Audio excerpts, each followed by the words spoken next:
Mano tekstas vadinasi nebrėžneviškai. Bučiuoti ir bučiuotis galima įvairiai.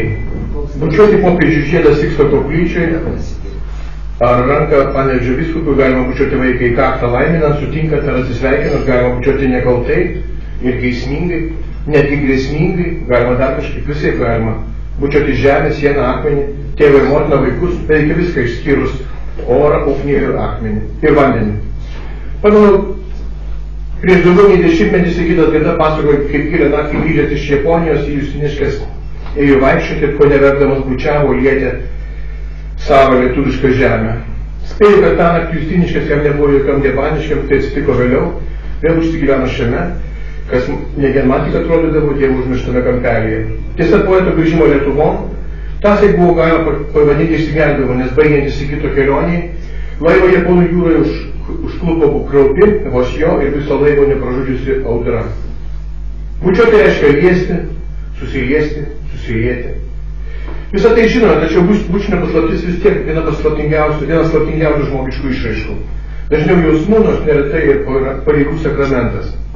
Prisiliesti prie kito ir akimirkai tapti kitu yra pavojinga, magiška, nuostabu.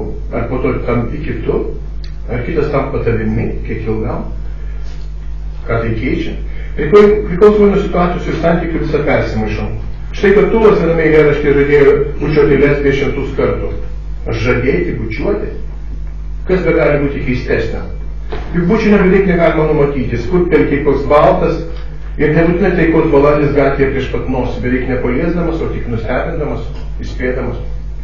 Pamenu, kaip 1986 metais universiteto kavinėje Vilniaus universiteto kavinėje Žaltvykslė, švęsdami Marcelijaus Martinaičio 50-metį, mes jaunieji literatai po adoracijų bučiavome santūrų savo mokytoją. Atrodė toks jau senas. Mums 25 metų jaunuojams beveik Kristaus amžius atrodė už kalnų. Tokia amžiaus riba prilygo kinų sienos aukščiui. Buvo kažkas nesuvokiamo abstraktaus. Žinojame, kad visada bučiuosim jauni ir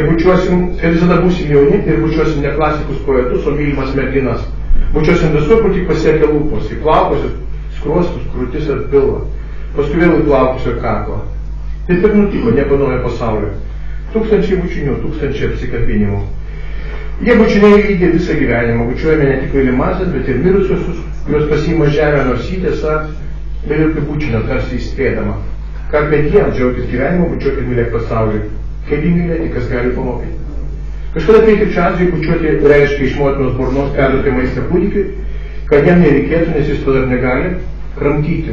O tantrinėje teorijoje vyras bučiuojasi, kad gautų moters seilių ir kad išsaugotų tokiu būdu gyvybingumą. O kaip leisime savo minties šuolį, reiklėsi šią tradiciją tęsdamas Leonidas Ilyčius. Taip kalbame apie Brežnevą. Kokį maistą, kokiam kūdikiui? Jis galėjo perduoti, nekalbant apie gyvybingumą. Kokį komunizmą, tai yra visuotinė laisvė ir visuotinius džiaugsmus, galėjo sukurti tas nuolat besilaidžiantis bebras? Atsakymas teisingas, jokio. Kita vertus, tas legendinis 1971 metais įvykęs komunistinis bučinys dovanotas Vokietijos Demokratinės Respublikos vadovo Erikui Honeckeriui liko pavaizduotas ilgam ant Berlyno sienos. Brežnevas bučiavo visus, visas ir visada. Fidelis Castro pirmą kartą skridęs į SSSR žinojo apie keistą Genseko įprotį. Bet jis žinojo ir tai, kad jei leisis pabučiuojamas, Kuboje išsyk taps išskirtiniu paieškos objektu. Anuomet keblios situacijos Kubos Gensekas išvengė tik dėl todėl, kad iš lėktuvo išliko su cigaru burnoje. Naivus ir Jimmy Carter pabučiuotas Brežnevas buvo vienintelis šioje sferoje pasižymėjęs JAV prezidentas. Makabriškasis Nikolajus Čiauščesku ir geležinė Margaret Thatcher irgi iš nedaugelio, kuriems pavyko išvengti trigubo Brežnevo. Čiauščesku atsisakė kategoriškai, o Thatcher diplomatiškai išsisuko. 70-aisiais Sovietų Sąjungoje retas nežinojo, kas yra trigubas Brežnevas, po vieną bučinį į abu žandus ir finalinis į lūpas. Finalinis į lūpas. Finalinis į ranką, o tai ko nesakralu. 2013 einam vasarai prasidedant su viena bičiulė, garsia Latvijos poete, į neeilinį poezijos pavasario renginį. Ji pasakojo, kaip prieš 2 dienas Latvijoje jos bute tualete netikėtai mirė jos draugė, lieja kitas nelaimė istorijas ir staiga, ties ilgokai užsisėdėjusių, gal net bronzinių donelaičių prie Vilniaus universiteto, prie mūsų pridėga mergina, pakviebus skubiai pabučiuojama ranką, šnekšteli, čia už poeziją. Ir nuskrieja tolyn kaip kometa. Mūsų su bičiulė net jos veidą nespėjo nesižiūrėti. Latvija klausė, čia Lietuvoje taip įprasta? Kad sakau, lyg ir ne.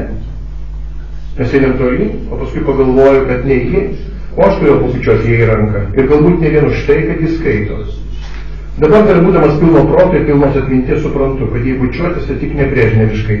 Jei bučiuoti, tai irgi. Ačiū.